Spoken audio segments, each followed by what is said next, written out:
on and so forth. You'll see it's after 5 o'clock.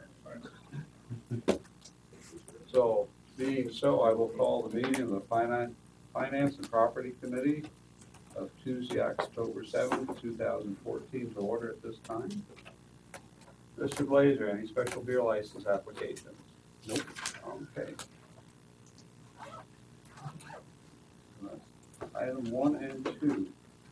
Fire Captain X. That would be me. Yes. We have item 3 is a request from Fire Captain Todd X to apply for an FM Global Fire Prevention Grant. Shane sent everything out to you guys. He did. I'm gonna apologize first because I didn't know this had to come in front of the finance committee. I've already applied for this.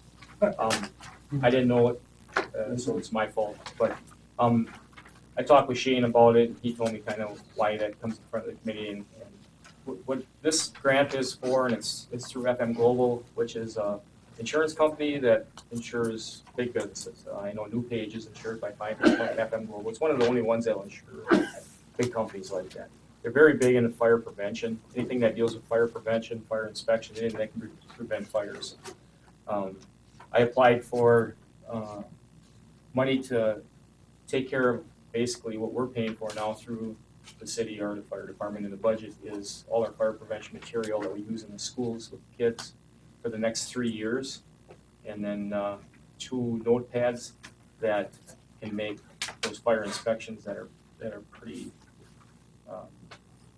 not user-friendly right now, much more user-friendly for even the people that we are inspecting.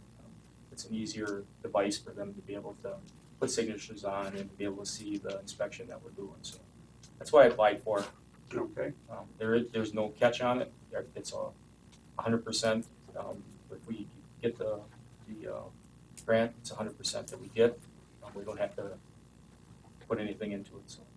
Okay, and I read through their website. It's an interesting business. It started in Rhode Island. It was a textile firm, I think it was, and they, as a group of businesses, they got together to provide their own self-insurance. So it was interesting, and I noticed that they do things countrywide as well as worldwide. So. And on that site, you can see all the states and all the different fire departments and things that have gotten those.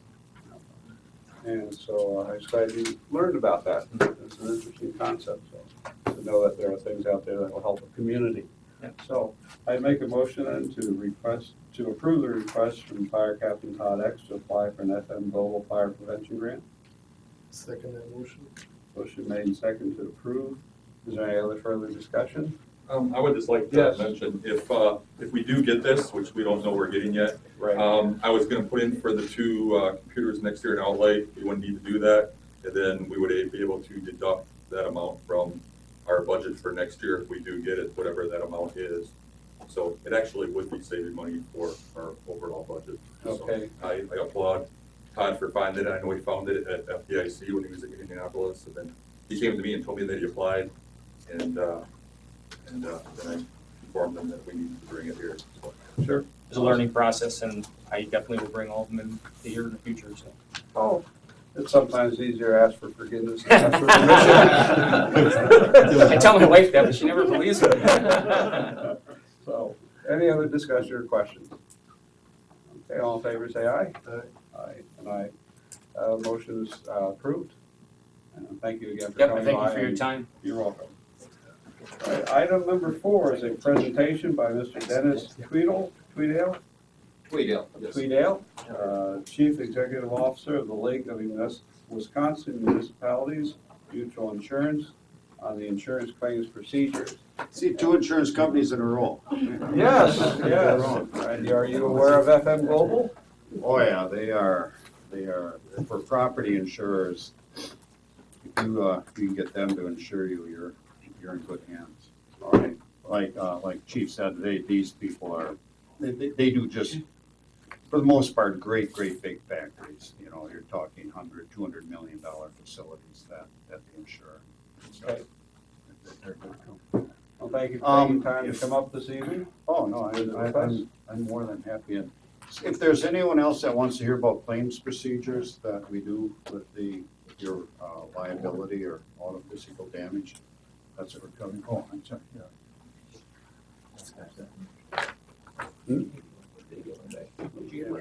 think Andy's got a bunch Oh, of. he's holding I them. think I you know. got a bunch. You got a bunch of them. Oh, do I have a bunch of them? I thought that was one stack. Yeah, there should be 3 pieces in each of the I packets. thought this was gonna be a really long meeting. It'll be a long meeting. We've got to divide this story. Who needs one? I know you've got a lot on your agenda tonight, but I did want to take some time to go over how we as the insurer for your program, and we do the workers' compensation, all of the liability, whether it's the general, auto, police, public official that protects the elected officials also, and the workers' comp and auto physical damage. But I wanted to just really talk about the liability in terms of when claims come to the committee, and we recommend denial, and a lot of times sitting there, boy, it just really didn't seem like these people did anything wrong. Why are they denying the claim? It wasn't their fault, sort of thing. This handout you had, the top one, that's got the letterhead that shows the directors, and it has my contact information on there also. I'm down at the bottom if anyone has questions. We sent this out with the annual report that we do to our members, I believe 3 years ago. And we've gone over this at several of the seminars, and we have policyholder meetings. We've gone over this twice at policyholder meetings, because your questions are really no different than many other communities. And it took me a long time, and I've been involved in the league's insurance for going on 30 years now. So it took me a long time early on to also understand, why is it that, take the 2 claims that are before you today, neither of those claimants did anything wrong. I had sewer backup, another guy had his car, damaged by a thing, just didn't do anything. I want to go over several of the protections that the legislature has given to municipalities, whether it's schools, cities, counties, the state itself. Part of this goes back to the old, we're still somewhat under the English system of law where the old king could do no wrong. And then it evolved to you can't fight city hall. Well, it isn't quite that bad, but it isn't easy either. And the reason being is because you're doing work that for the most part a private corporation or private company is not going to do work, they don't want, the legislatures deem they don't want a lot of your money, your time, your efforts being spent on lawsuits or depositions or whatever, and for the public purse, sort of thing. So let's go over just real briefly. It starts off with, here's 3 different scenarios we had. I'm not going to cover them all, but I will cover 2 that come close to it. That being A&E, the sewer backup resulting in a 9-inch sewer residence.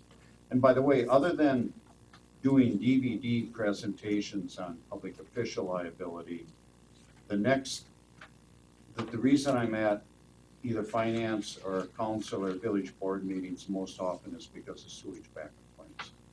Bar none. I mean, I can't imagine them, but that's the way they are. Let's go to the first page. First, we have recreational immunity. We'll get that out of the way real quick. We have never in 30 years ever paid for a claim for injury in a playground, skating park, swimming beach, pool, doesn't matter. We have recreational immunity. It's a very, very broad grant of immunity.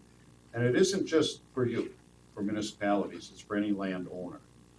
So if any of you have a farmette or you let people use your grounds for hunting or hiking or whatever, tourism obviously is a big business in the state of Wisconsin, and the legislature wanted to make sure that people weren't afraid to let people use lands for recreational purposes.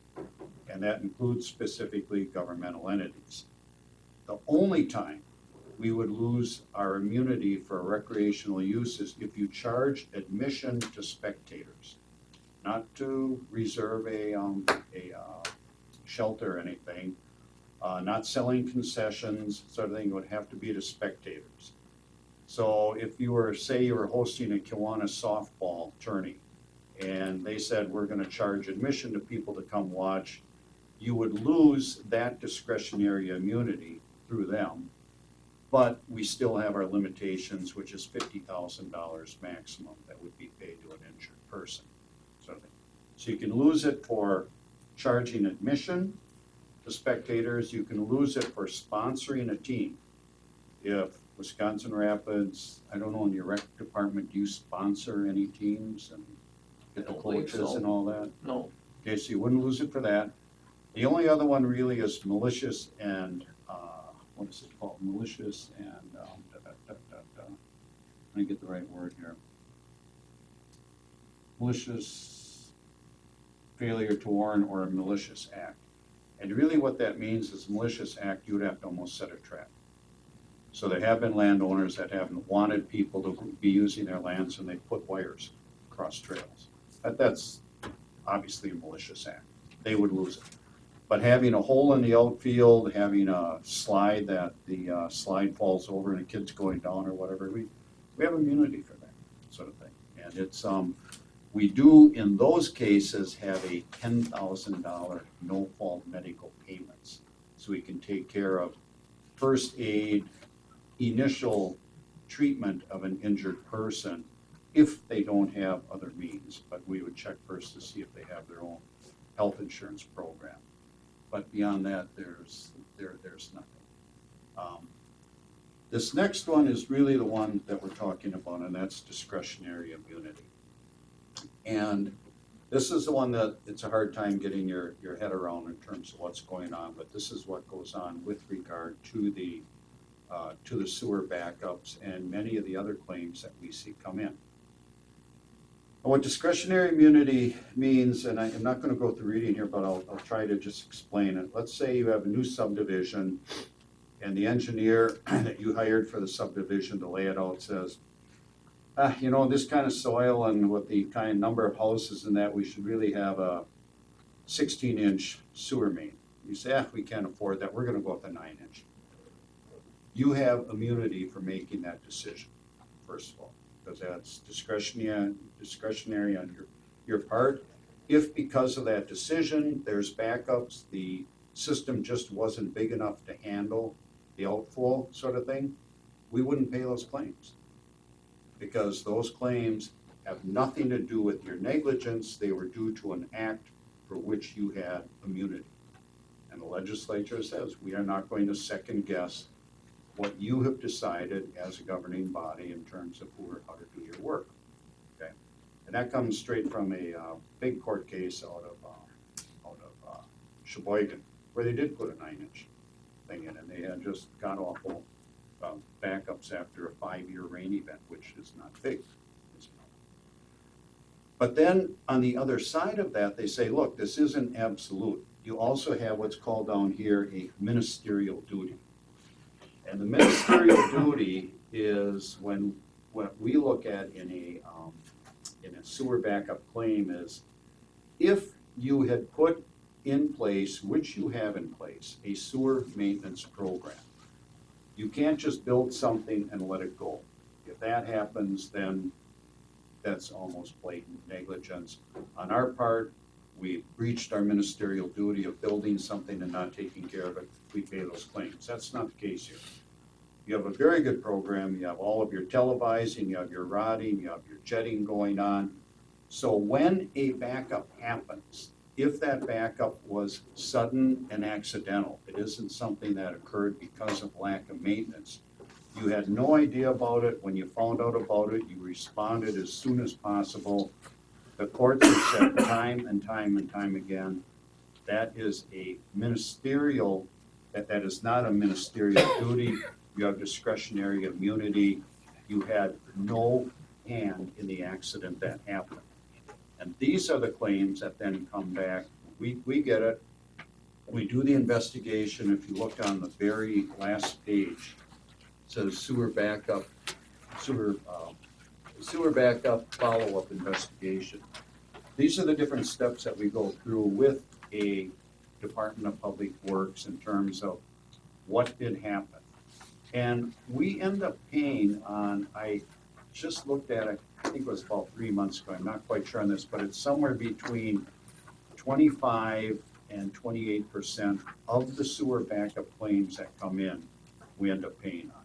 Because they didn't have the records, they failed in their own maintenance plan that they had. And because of that, we then really would have nothing to go to court on if the claimant so chose. Now, when we ask you to deny the claim, we're not shirking our duty. Well, some people think we are, but we aren't. There's a statute that says if you, or not you, if it goes to the full council then, and they deny the claimant's claim within I believe it's 120, maybe it's 180 day period, one or the other. The claimant has 180 days to bring a lawsuit or they're forever banned. And in the insurance liability world, that's golden. Because think beyond sewer backup claims. If there's a bad claim, we want to know whether or not people think they have a real claim. If so, we want our memories fresh. We want to know what's happened. We need to do the investigations that might be required. So by you denying the claim, that starts a 6-month statute of limitations tolling. If we deny the claim, they would have the ordinary statute of limitations, which is generally 2 years for bodily injury, 6 years for property damage. So we could shorten that down to 6 months. And that's just worth a lot in the land of trying to adjust claims. So once that happens, and if you deny the claim and they bring a suit, we will defend that suit. That's no problem. We have yet in our 12 years to lose a sewer backup claim that's been brought to suit. I mean, they just don't, most of them, the people don't, the damages aren't big enough, it's not worth hiring an attorney. Now, at one point you had what we called no-fault sewer. Okay, remember I was talking about the recreational immunity? We have this little $10,000 benefit for people that really they have nowhere to turn and their bills are big. $10,000 is big for anybody if you don't have insurance. We'll pay up to that even though there isn't a requirement. You're able to buy that under a policy. You've got authority to buy insurance programs that we sell. Another program that we put in place, and this was back, I believe, in 1994, something like that, when Wausau Insurance was the carrier. So the thing was called no-fault sewer. And it's because it is so hard to be sitting there with the claimant on the other side saying, all I want is money to replace my grandmother's furnace that's no longer working, or just replace the dolls and the kids' toys that were in the basement because we threw them out with all of the other stuff, and we didn't ask for what you gave us through the sewer system, assuming there's a backup in the main. If it's a backup in the lateral, it's a whole different issue. So in the cases of the no-fault sewer, we would do the same investigation. We would have you deny the claim just to stop the liability issue from going anywhere. And then we would say, but if you can show us that you didn't have coverage through your homeowner's policy, which is where it's supposed to be. I mean, that's, if any of you are sitting here with a homeowner's policy and you don't have an endorsement on it for at least 25 grand of sewer backup coverage, sort of thing, I'd fire your agent. I mean, to me, it's that clear. Sort of thing, that's where the coverage should be, and it's not expensive. But if they say, here's a letter, here's a denial from our homeowner's insurance carrier, we will then step in place and say, okay, we will adjust those claims up to $100,000 per occurrence, meaning whether there was one home or 10 homes involved, $100,000 would be the maximum that we have to pay out. We've had only 3 situations where the $100,000 has been used. One of them, Village of Shorewood, had 900 claims and $100,000 available, sort of thing. So we kind of wish we didn't even have it back then. So and then we pay those claims after we adjust them, and there's a lot of adjustment that goes on in sewer claims. People will ask for the moon thinking, well, we know something's going to be taken off. But in addition to maybe items that are not applicable, and there isn't too much, you then run into the situation that legally all you owe a claimant if you damage somebody else's property is actual cash value. Meaning, what's the replacement cost today less depreciation? That's all the courts allow. They don't allow replacement costs. Replacement cost comes about, again, on your own homeowner's policy. So if you have a homeowner's policy with the sewer backup endorsement, you'll get new for old if it's damaged. Whether it's a carpeting, whether it's a TV, furnace, or whatever. On the no-fault sewer, we adjust those claims on an actual cash value basis. Now, you purchased it for a while and then chose not to, which I don't think that was a bad decision. We have about 40% of our insureds. We insure 380 cities and villages in the state. About 40% of the insureds take the no-fault sewer. In your case, that would be about $30,000 a year. It's not cheap. It's $1.75 per head of population. I think that'd be about the right number, something like that. But what's interesting is the average claim that we pay out for a no-fault sewer claim is right around $4,500. The average claim we pay out for a claim where there wasn't, it was just straight negligence, for whatever reason, is almost just half of that. And I have no clue why there's the difference, because we adjust the claims the exact same way, sort of thing. But anyway, you chose not to do that. I think it was probably a wise decision at $30,000 a year, but the pricing on that comes from, I do a rolling 3-year average of what my losses are, because with you not purchasing it, in your other premiums, I don't want you paying and subsidizing other people at ours, so the people that pay it, we started out at $1.10, I think, and then we went to $1.25, and then we jumped to $1.75, we're up to right now. And that's just break even for me. I mean, we don't try to make it profit, we're just trying to cover our costs on that one, sort of thing. So that's what's going on with regard to who or how we handle the no-fault sewer claims. And my understanding that one of the claimants here, the gentleman with the sewer backup, in the past, we denied the claim, you denied it as the city council, but then you paid him. Anyway, and I don't know if that's an issue that's being brought up now or whatever, but. But quite a few years. Okay, all right, well, yeah, we have records that go back a long way. So that's 2006, matter of fact, it was a ways back. But to me, if you feel bad for people, then the feel bad's, you should put your money where the mouth is and buy that no-fault sewer, sort of thing. Otherwise, and I don't know, do you have authority to pay people if you just feel bad for what happened to them? I don't know, because I've the never been asked that question. legislature and the courts have made it very clear that governmental entities are treated differently than if we were private business people or as individuals. We don't have any of these same rules with the exception of that recreational land thing, sort of thing. They have given governmentals a lot of things. And the premiums that we charge, my premiums are about 40% of what a comparable city in Michigan would be paying, sort of thing. These statutory protections are big in our state. And I think you have a lot better use for your money than paying claims. If we could just briefly move to the, if you look on page 3, that's the sewer backup under A. It just gives some legal references, and hopefully if you read through it, you understand a little bit about it too. The second one here, the 24-foot sailboat, the Parks people, this is Sturgeon Bay claim. Guy from Illinois, he's got this nice little boat. There's Parks people are there. Is it okay to launch my boat? Sure, no problem. Rips the keel right off of it.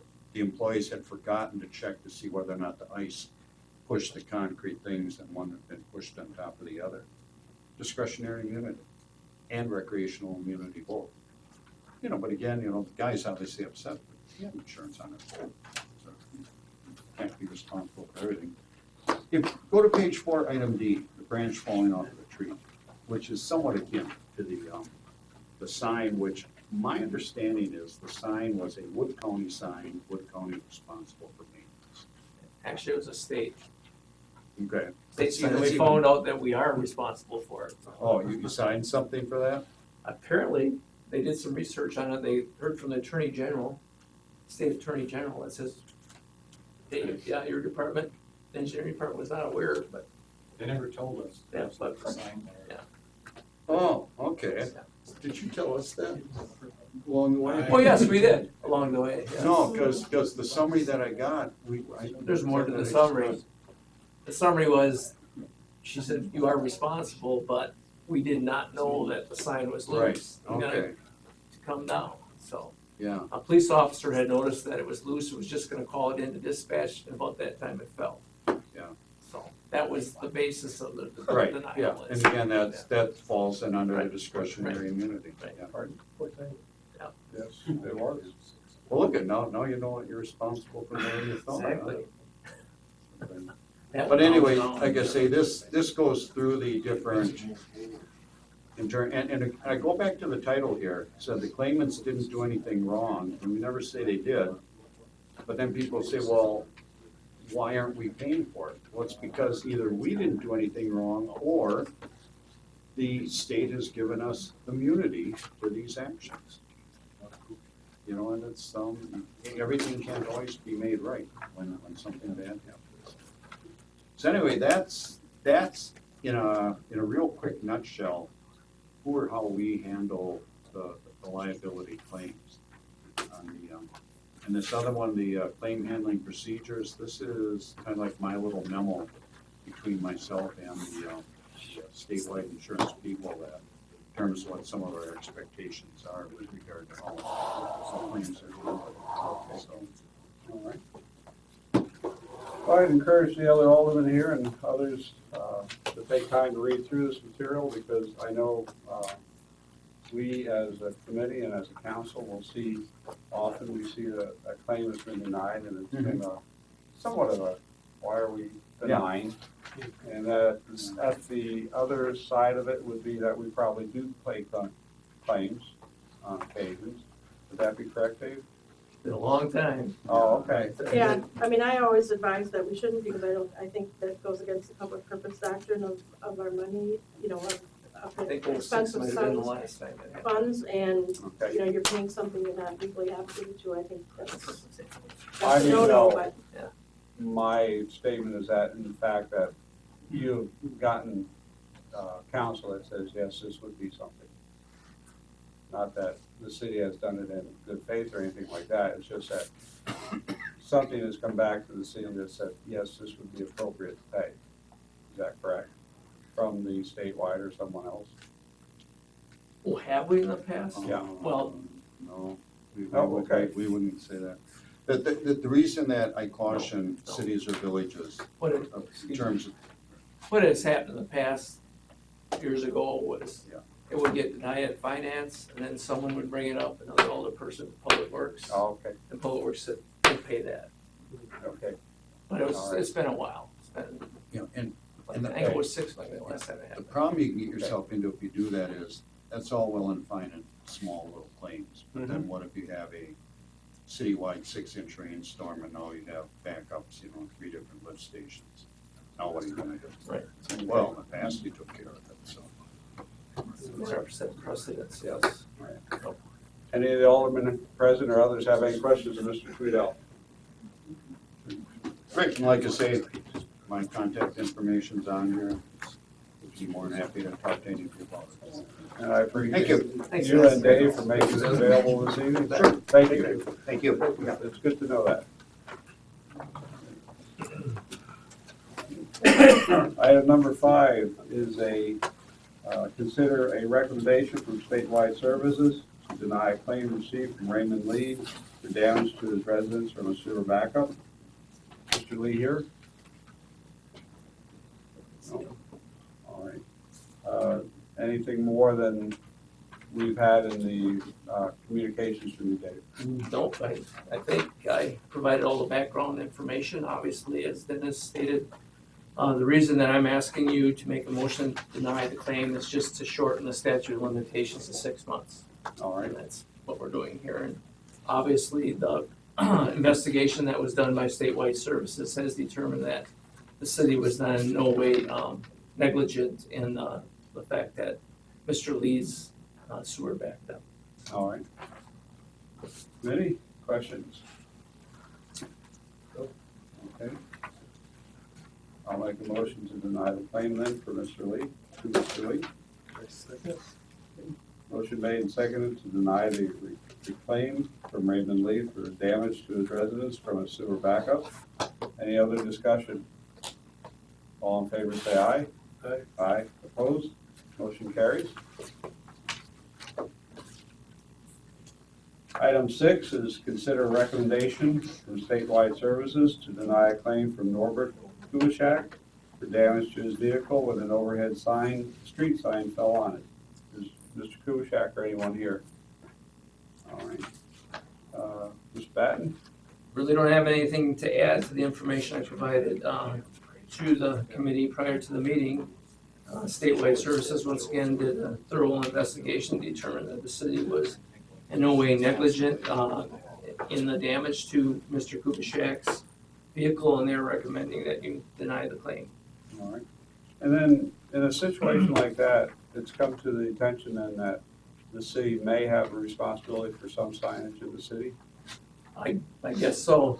All right, We normally have responsibility for all the signs, but these are route markers. And the state, on all state highways, puts up the route markers themselves. And this was a route marker on a local street. We didn't realize until the Attorney General told us it was ours.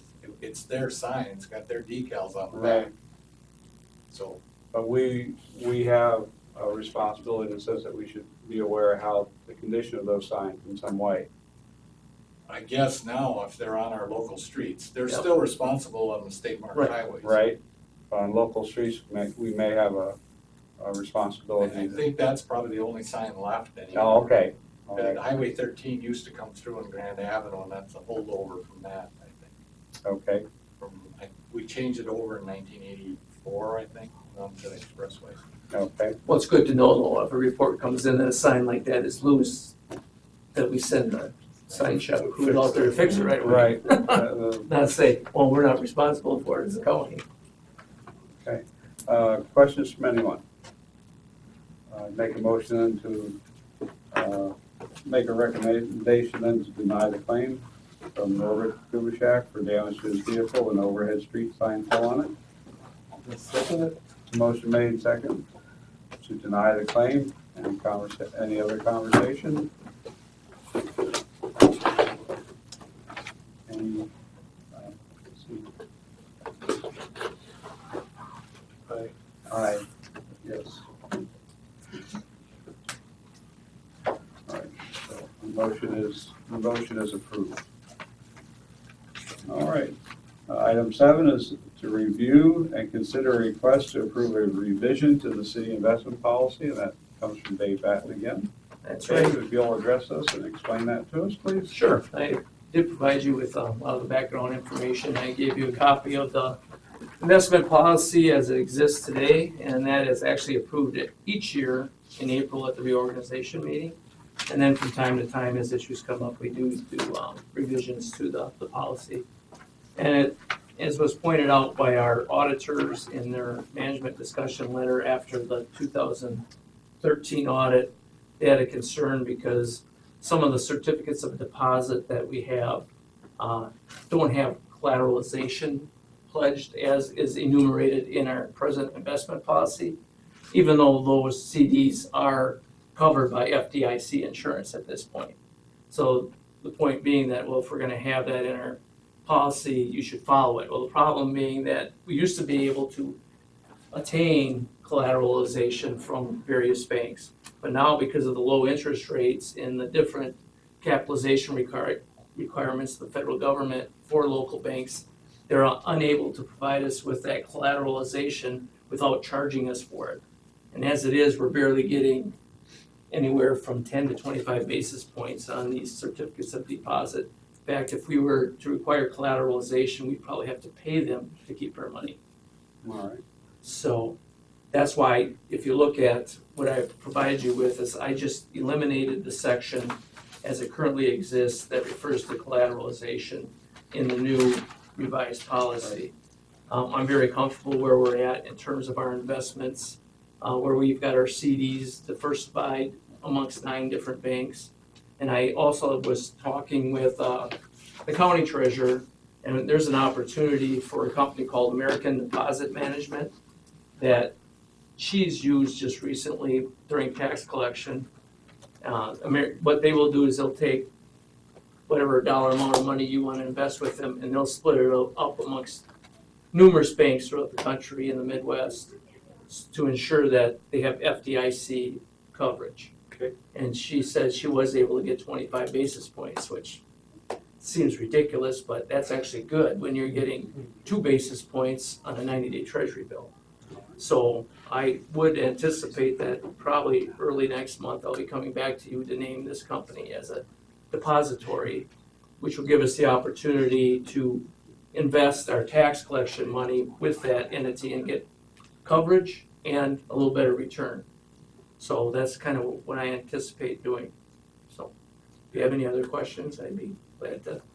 Would Answer you that. define what collateralization Right, means? well, what they want, when you say collateralization, you're asking the bank to pledge other assets, be it federal agencies, other investments, as backup for what you have invested with them. And what they want you to do to really have it be legitimate is it has to be held by a third-party bank, a different bank, in the name of the bank that you have your investments with. And that's where all the cost comes in and what drives up the fact that they can't afford to provide it anymore. So, can I say that collateralization would be in effect an insurance of our, Right, insurance exactly, of our money that exactly. should something occur, we would, our Right, fund- back in the day when interest rates were higher, they could afford to do it. Sure. But now, understand. now they can't. In fact, I used to have more opportunities to diversify our investments more. We used to have the Wisconsin Investment Trust. We had what was called the MBIA investments or Wisconsin class. All those entities have gone out of business because the rates are so low, they can't carve anything out Okay. for themselves. But like I said, this might be a good opportunity, this American Deposit Management Company, to give us a chance to diversify our investments a little bit more and have the FDIC coverage. But like I said, I've enumerated in the investment policy too that Wood Trust Bank and River Cities Bank are not subject to collateralization because of their very, very strong rating. I just checked their ratings today. They're both 5-star rating in the financial industry. And as I told you, I firmly believe that if Wood Trust were to go under and River Cities Bank, our whole economy is going to collapse anyway. So All right, they're that solid. So good, okay. Yeah. Well, thank you for that explanation. Would there be a motion then? Yeah, I motion we consider to and approve the request of the revisions to the city investment policy for Dave's comments. Okay, and also second. Motion made and seconded to consider a request to approve a revision to the city investment policy. Is there any other questions or comments? All in favor, say aye. Aye. Opposed? Motion passes. thank you. Okay, you're welcome. Thank you for coming by. Number 8A and B, would that be Mr. Laspa? Yeah, I'm involved in the area. Well, he has some explanation. Our retiring engineer has, he's, all right. Okay, so if you, item 8A is review bids received for the 2014 Mead Rapids View Park railing contract and the 2014 Mead Rapids View Park cable railing contract. And B was to award contracts to the lowest qualified responsible bidder for the type of railing selected or reject all of the bids. And Mr. Laspa, what? I guess we're at the point where the last time we met, there wasn't a consensus on the railing, and I don't want to speak for the mayor, but our thought was to recommend reject all bids and take another look at the railing and then rebid it. All right, Come to a consensus on the type of railing we want and then rebid it. right, because there were some concerns about the stranded. Right, the cheaper price was the regular fence, Mm-hmm. and then the more modern style with the cable railing, which probably over the long run would be with maintenance about the same cost, but up front it's probably double the cost. All right, of the other. I was just mentioning that we'd be looking at rejecting the bids to review our style of fence. Okay, and then just come back as needs be when further ideas are formulated.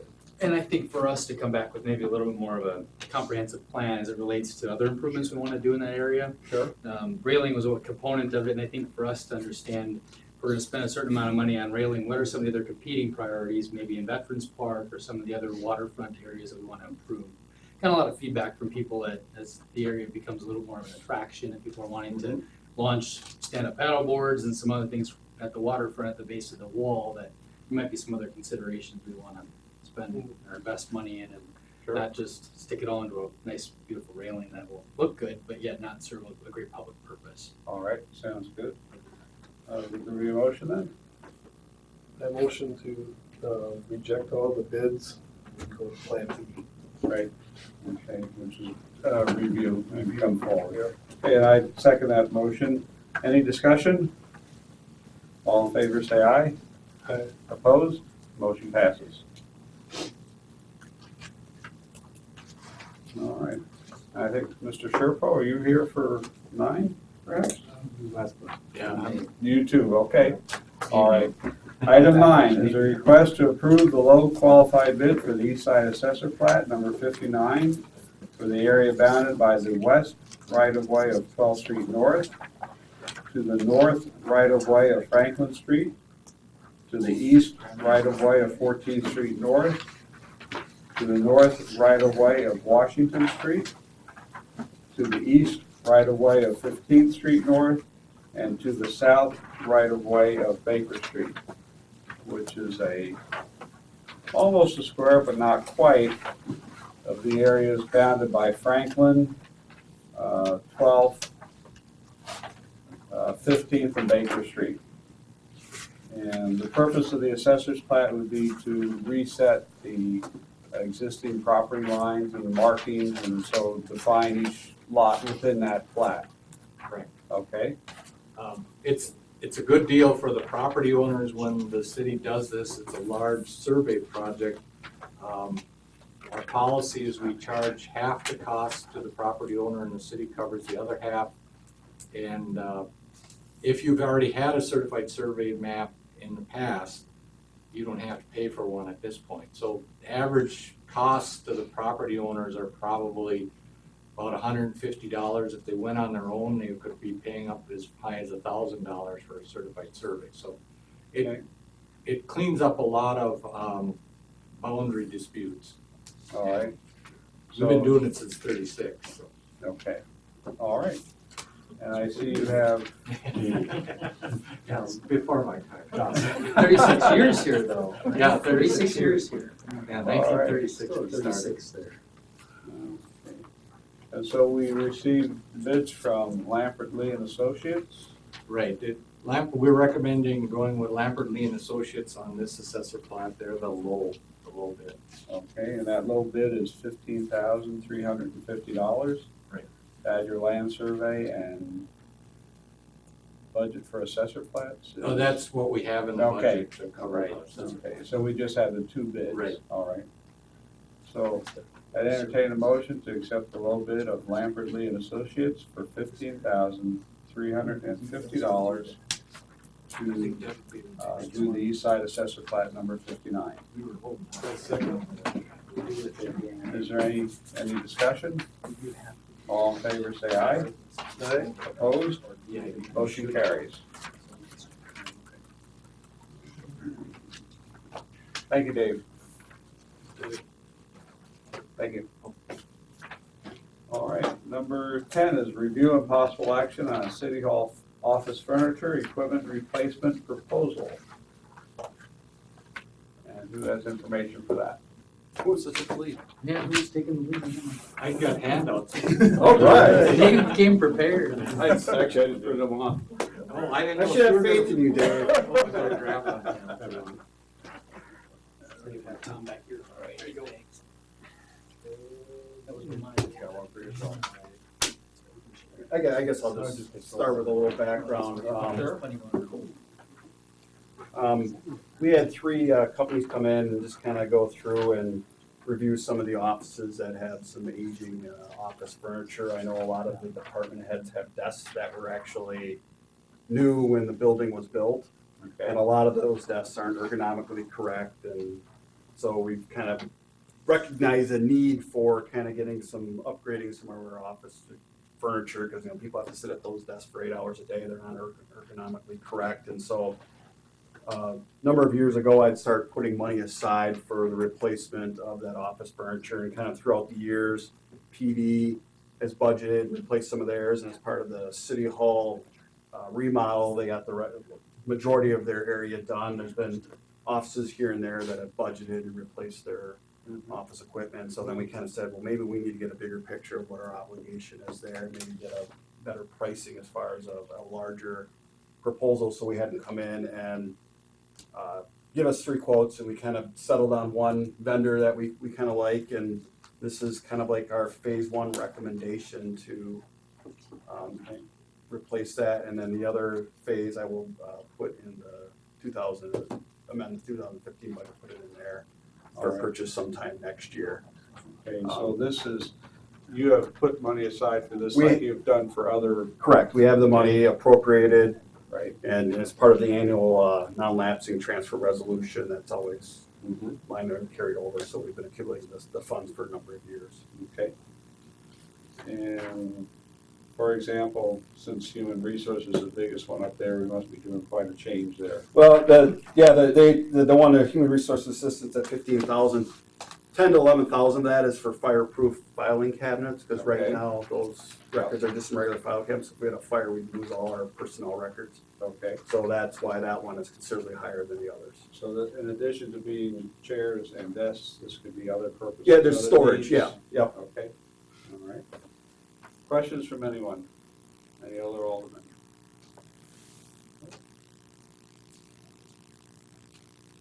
Terry, anything?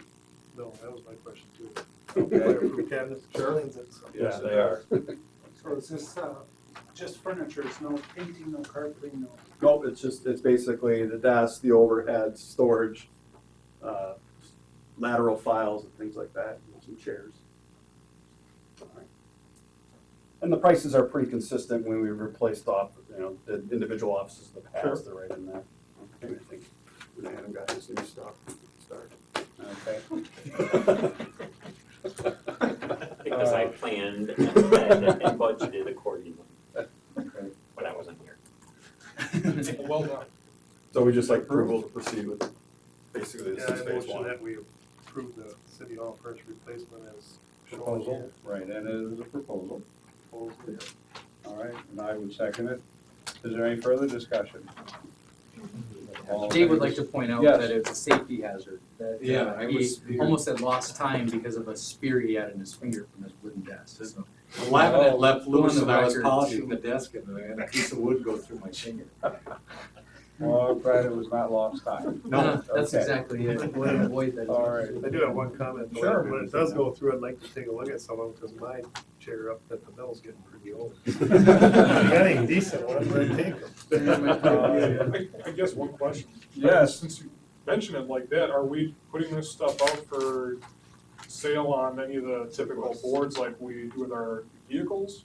Usually with office furniture, we have an annual auction down at the city garage, don't we, or Yeah, and a lot of times And it that's gets where a lot of handed that down goes to Down like. there, a- there's Or if there's another- That's what yeah, we city do, garage. on the floor and the rest. So of it. there will be a little bit recouping up, Maybe yeah, but not usually. The Yeah. stuff's sold. $20-30. Oh, yeah. All right. Any other questions or comments? Motion's been made and seconded to approve the request. All in favor, say aye. Aye. Opposed? Motion passes. Item 10 is complete. All right. Item number 11, a 2015 budget review. And who's going to take lead, Mayor? Yeah, Tim and I can take team on that. So we presented it to you electronically Friday, and if you all have paper copies, it's much easier to page through it in paper copy, I think. Transmittal document outlines some of the bigger picture constraints as we pulled together the annual budget, and thank the finance director and departments for putting a lot of time and thought and foresight into it. I mean, it's not an easy task for some departments, especially the larger ones, as they use the exercise to plan their activities. And as we've progressed with activity-based budgeting, it's hard oftentimes to think a year in advance about what you want to do with your budget, but I think it's an ample time for us to plan our operations. And so you'll see some of those activities, some are carried forward, and that's kind of the nature of the beast as we keep looking forward into our budget planning. Outlay items are in there, and I guess from the process forward, I'm curious to know how the committee wants to address it. Obviously, new committee this year, new members, some people that have been on the council before that have been through annual budget, so I don't know how the committee wants to proceed, but next week, my calendar is fairly available. I've made that time so that way if there's individual questions about departmental budgets and what they might want to see differently and how we get there, I'm open to having those discussions as well. So I think we've got about a month or so before the actual approval of the council at the council meeting in November. But Right. a meeting or two maybe in between here through the regularly scheduled finance meetings, however you want to handle it. In reading through your letter to us, major initiatives plan, increase infrastructure investments. Are you looking there at the streets and roads within the city? Okay. We've moved some dollars from what traditionally has been sidewalk outlay. Okay. While it's important for us to do those things, there's also a pressing need to take a look at the concrete streets. We're behind on that maintenance, and we see it in the joints that we drive over every spring, and so moving some of those dollars into that area. Unfortunately, when you page beyond the transmittal letter and you start looking at the overall picture, Oh, yeah. because of funding sources, it looks like there would be a decrease in public works construction. So, and Tim can speak to more of the depth with that, but we don't let that alarm you. That's just the nature of the funding streams and how we pay for certain activities. And I don't know if you've got anything, Tim, to add. Right, yeah, when you look at public works on page one, where it looks like there's $120,000, it's just a kind of reallocation, but you look at our construction project, which is the infrastructure, it's up 281,000, so overall, we've actually increased the funding for our maintenance and infrastructure. Okay, Construction. all right. And then let's see. I see investments in software. Do you feel at some point in time then that the city staff will this include hardware? Tablets or To a lesser something like extent, that? yeah, I think more on that, from the capturing side, you'll see some in there. Public Works and Engineering has some tablets for the cartograph. We've instituted the cartograph in Public Works to some extent, and they don't have a lot of the tools in the field yet. We just wanted to get it started, yeah. So a person in the field may be able to refer to a tablet for a question. Exactly, yeah. Okay. In fact, they're gonna be expected to enter information when they're done with construction projects, or even to get their orders potentially at the beginning of the day, what needs to be accomplished, and when they get done, to enter those activities in their Okay. reporting, so that way the department heads know how far along in the process they are, and then they can manage to budget exactly. And expense it properly. And because an issue today is, you've got engineering over here doing their piece with planning, and then you've got streets executing, and the two don't have a same system to operate off of. So from an expense standpoint, oftentimes, cost overruns are the norm, because you can't manage that way. So you'll Okay. see, our hope is, that's why we invested in Cartograph last year, was to get Public Works to a point where they can start managing infrastructure and maintenance activities much better. I see that as a big plus for the community. Well, there's a That- payback involved, right? If you can save dollars just by better Right. coordination, those are more dollars you can plow back into something else. If it's sidewalks again or whatever you want. Okay, and then, let's see, rental inspection program, how would that be carried out? Have you developed that? Well, Adam's here, and so I'm gonna lean on him a little bit, but this is something that we've discussed 2-3 years. And you'll see other municipalities that have recently embarked on that process, Wausau, La Crosse. I think it comes down to the fact that we have had such a large conversion of single-family owner-occupied residences converted to tenant landlord situations and absentee landlords on top of it. So you compound a situation where when we all as homeowners spend more time on keeping our residences up, tenants and non-owner occupieds don't, and that's just the fact of life. So PD informs us, and the health department, and there's a lot of places that this touches, that there are people living in do walking school bus by Mead School, and you'll see firsthand the unsightly, maybe unsanitary conditions people are living in. And so we don't have a way or a mechanism to really inspect those or even license those. And now there is a degree of how far we want to take it. I'll be honest about that, and it's going to be somewhat contentious for those that are involved, the Landlord and Property Owners Association. They are aware that this is coming. We talked to them. I talked to them earlier this summer, saying that what you're seeing in other cities is probably not, is an indicator of what could happen here. And the message has been that they're going to be a partner. They have to be, right? They're going to be involved in this process. So how far the council decides to take it and implement it will be a later discussion. But this, through the budget, is to enable another half-time. We've got a full-time and a half-time commercial inspectors today, and the plan would be to go to 2 full-time, so bumping one person potentially up to an extra half-time. So it'd be 2 full-time people, as was previously the case in previous staffing years. Adam, do you have any additional comments? Just a little bit of background of where we're thinking of going. Initially, my goal was right around this time of year to be meeting with Wausau and La Crosse, just to kind of get a sense from them of, because they both recently started this, they've actually survived legal challenges on this. So really to build off of what they've already done rather than starting from scratch. With the storm damage and things, I haven't been able to pull my inspectors away from inspections to get them to meet with them.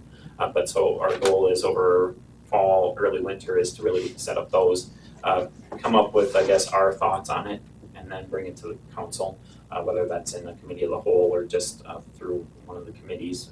Haven't really decided that yet. And then get a sense of how far do we want to go with this. I ran some rough numbers. I think if we looked at 2-family and above, and we are trying to break it up into a 3-year cycle, we are looking at about 1,000 units being inspected per year. Because we have about 3,000 rental units if you're not even looking at single-family homes. So it's a sizable number, it's a big chunk. That's why I pretty much am not comfortable trying to do it with the current staffing level of 1.5. That if you run the numbers and figure out, especially for that first time around, some of those inspections, that half time would basically almost be completely utilized in those hours doing those 1,000 units. So that's kind of where those numbers come from. And again, if we decide to push it farther and look at single-family homes that are being rented as single unit, then obviously that'll be more units, and then there's going to be more work there. I don't know then if we try and spread it out, but if you spread it out too far, then you're not getting to all of them often enough, and are you really making any progress? The one thing that we've try to keep in mind is this is not, we don't want to make this seen as just a revenue generator. This is not something where we want to be setting a fee that's going to be high and it's going to upset people. It's really minimal cost, ideally something that will help offset the cost, may not fully fund the program, but something that really is there so that we are getting into some of these homes that are not being taken care of. And I mean, right now we only deal with it on a complaint basis, and trust me, when the stories I hear from the inspectors when they get back, you don't want to wait till we're getting a complaint from a tenant, because they are some horrendous things. We just don't feel right. We're not looking the other way, but there's no active program to try and make sure people are living in good situations. Okay. So you have an outline or developing an outline of an ordinance to go along with this? Exactly. It would come back at least as a draft ordinance, not something that could easily be tweaked, obviously, depending on where the council wishes it to go. Okay. Looking at some costs, those type of things, so that you kind of have the whole package to decide. Right. Okay. And based on where hail storm damage pieces roll out yet into next year, it's not likely to be something we would begin discussing until mid-year at the soonest, at least from a deployment timeline of fall, just based on the number of permits that are expected still to come through and the number of inspections. All right. On top of the regular number of inspections. Okay. Questions, comments from any aldermen? Yeah, the rental units now that are receiving some type of rental assistance from the state or county or whatever, aren't those inspected now? There will be some, for example, I believe it's anything 3 units and above have fire safety inspection. So that's actually done somewhat locally by the fire marshal. So there is some oversight there. Really what happens though is, I think the larger concern is probably the single and the two-family, the converted single-family homes that have been turned into rentals. Because a lot of those are not being state or federal fund supported. They're just rental units, so there isn't that extra oversight yet. Okay, so I guess what I was getting at as far as like, you know, certainly safety concerns and stuff like that too, but I thought there was other concerns as far as efficiencies, heating and stuff like that. Who monitors those inspections now? There is a state requirement that if it's a rental and, for example, you're buying a new rental, it's called a rental stipulation. Basically, you have to agree that you're going to upgrade your unit up to a certain amount of energy efficiency, and you're given, I believe, a year to do so if you're buying a new one, or some regulations require you to make upgrades prior to making that sale. Those are inspections that are done by private party inspectors. You hire someone basically to go through and do an inspection and say you need to do A, B, C, and D. So that's not an inspection that's done by our department currently. And again, that is tied just strictly to energy efficiency. Again, it's not looking at quality of things. And a lot of times even you could walk in through the door one day and 3 months later it's a completely different situation. We're not trying to say this is all on a landlord either. I mean, there are plenty of tenants who are probably the cause of the problem. But there is a point there of leveraging some external resources for weatherization. I think that most of the stimulus stuff has been gone, but there are some other tools on the state, even with the utility, to leverage some weatherization support to be able to help assist some of these groups with that. Plus, there's the redevelopment dollars. I know the committee of the whole on Monday will talk, or 2 Mondays from now, will talk about kind of how do we strengthen neighborhoods, and this is one of the components to that. I think that it isn't always just enforcement, it's how do we connect people with some resources. If it's just somebody to apply for housing assistance dollars or weatherization, it can be anything. But today we just don't have any way to captivate that audience and get them to make improvements. One comment I want to make, I'm on the library board, and there's been an issue with regard to the roof and the condition of the roof. And I just wanted everybody to know about it. They feel that it should be replaced. It would cost like $150,000 to do that. And if it's not now, it's going to be soon. And the idea, and they feel that the sooner the better, because if you do have damage, it's just going to cost you more. And so I don't know where this is going to fit in, if it's this budget, next budget, but it's there. And there's pooling on the top and a stretching of the membrane so that you're going to have potential leaks. And it's going to be an issue. So I just wanted you to be aware of it, and the mayor's aware of it. Correspondence have been going back and forth, and consultants have come in. So I don't know when, where, or how, but it's going to be an issue. Thank you. Andrew? To kind of, did you want to respond to that? No. I was gonna respond real quick. Okay. There's a letter I made some tweaks to today, just so that way all the facts are out there, right? And Yeah. you raise a good point, and we've already talked a little bit.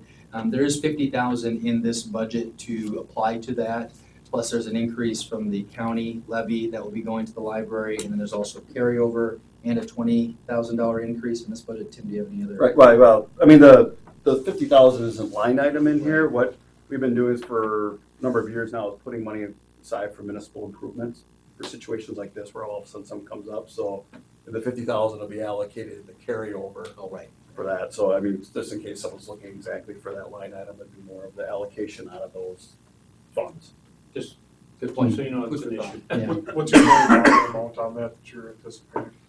On the I what? think that's maybe the discrepancy, Okay. is who and where the advice was given on the total cost. So I think the good fact is that there's dollars available. We're trying to elevate support for it within the budget, and it's a matter of challenging everybody to be resourceful, right? How do we find additional dollars in existing budgets and all that sort of thing? Yeah, I mean, and a lot of this is, it's, when major things like this come on the radar, I think it was last year, 150,000, you see that, how much discretionary dollars we have available in the budget from year to year. I think this year we're allowed a allowable tax levy increase of 107,000. You can see how when you want to sustain your current operations, and then you have these big ticket items that all of a sudden just kind of rear their ugly head. That's why, you know, we need to plan for these, and it's a lot difficult. I understand different departments where they, you know, they see this need, but it also competes with all the priorities, other priorities.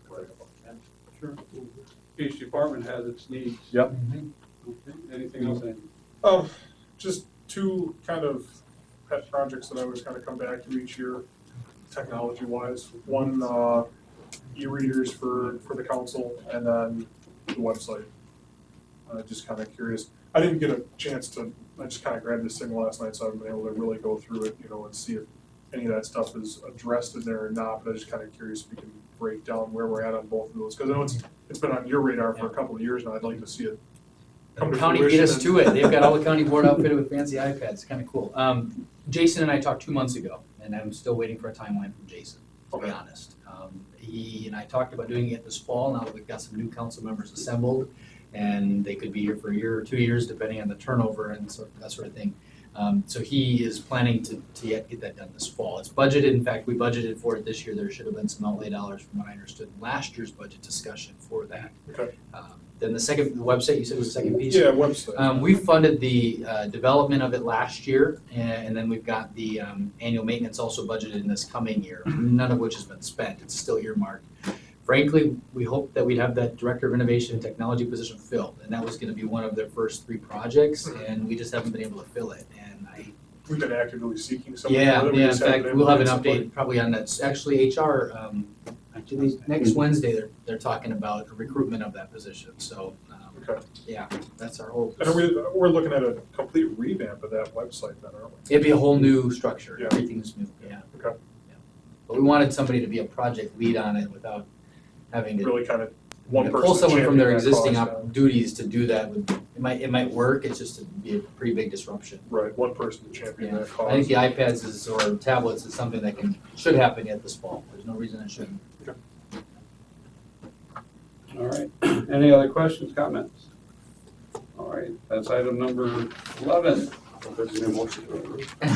What was that? No comment, I think, I looked over pretty thoroughly, I think you did a pretty good job, so I'm still I don't looking have a at lot it. of questions. I am still looking at it. I guess, you know, what do we want to do about future meetings?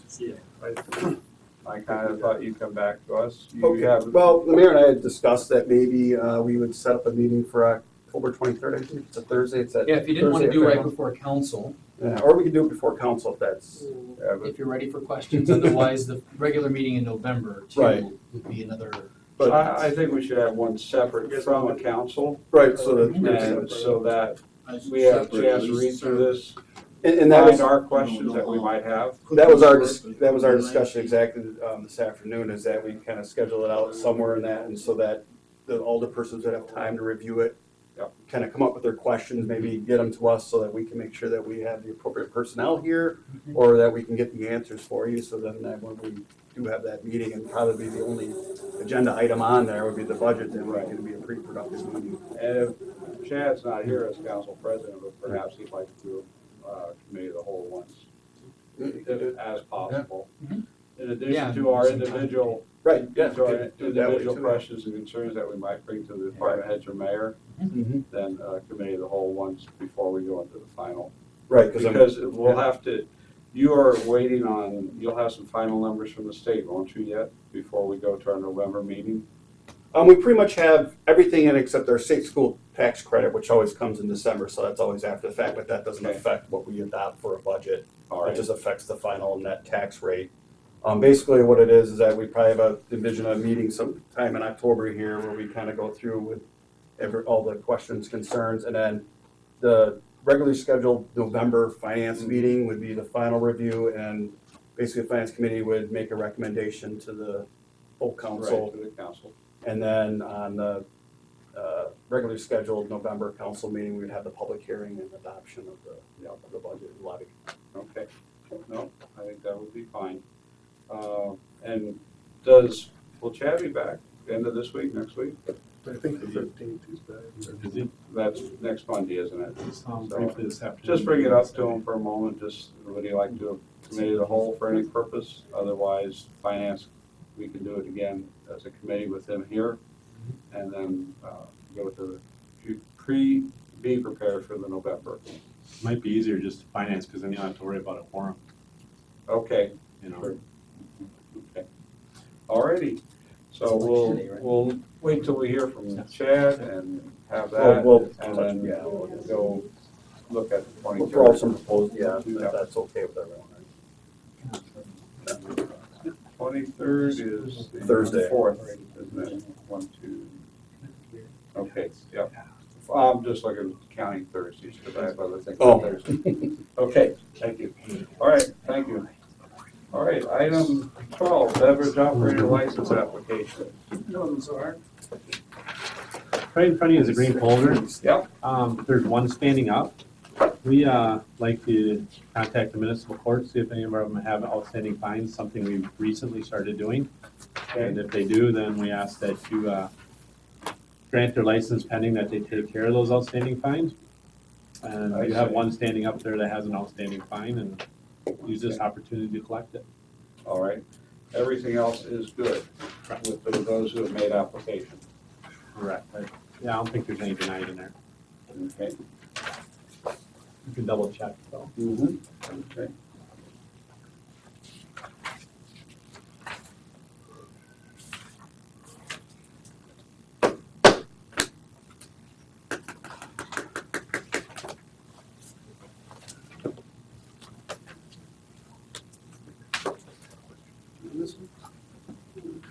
I don't know, I didn't even get a chance to look. I think I did pretty good.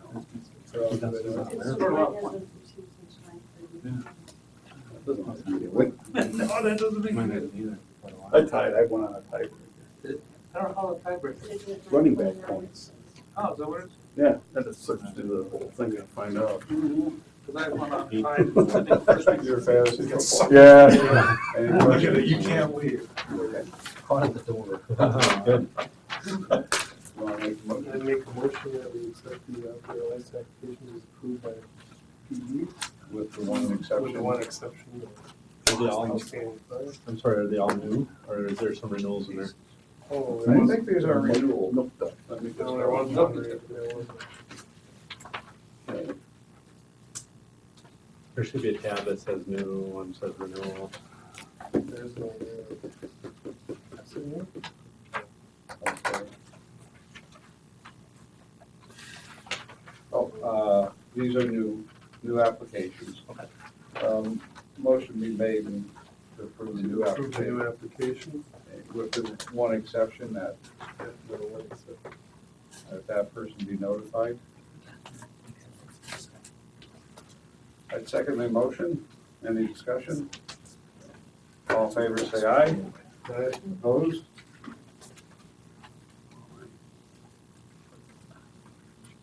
So this will be for Mr. Shane. Thank you. Item 13 is audit of the bills. I've gone through these and I just have a question and I have that answered by Mr. DeSoucy. I move for approval of the audit of the bills, payment of the bills. Motion made, seconded. Payment of the bills. Any questions, comments? All in favor, say aye. Aye. Aye. Motion passes. See you later, Andrew. Let's do it. Oh, I always like to razz them on the bills. You always gotta pull one out. I would have thought you just spoke up. All right. Now, item 14. Item 14A. In open session, the committee will vote to go into closed session under section 19.85, parent 1, parent E, of the Wisconsin statute regarding deliberating or negotiating the purchasing of public properties, the investing of public funds, or conducting other specified public business whenever competitive or bargaining reasons require a closed session. Attorney Schill, do I want to read B 1 through 4? Yeah, you I'm should, required to, okay? right. B1 is, in closed session, the committee will discuss negotiations regarding the purchase by the city of 2 real estate parcels located at 350 First Street North and 360 First Street North in the city of Wisconsin Rapids. Item B2 is to discuss negotiations regarding the purchase by the city of a real estate parcel located at 1925 Second Street North in the city of Wisconsin Rapids. Item B3, discuss negotiations regarding the sale by the city of a real estate parcel located at 2330 16th Street South in the city of Wisconsin Rapids. Item B4, discuss negotiations regarding the rental of space in the Centralia Center. C as well? No. No. So at this time, I can take a vote to go into closed session. Mhm. I move to go into closed session. Second? Motion made, seconded to go in closed session. Any comments at this point?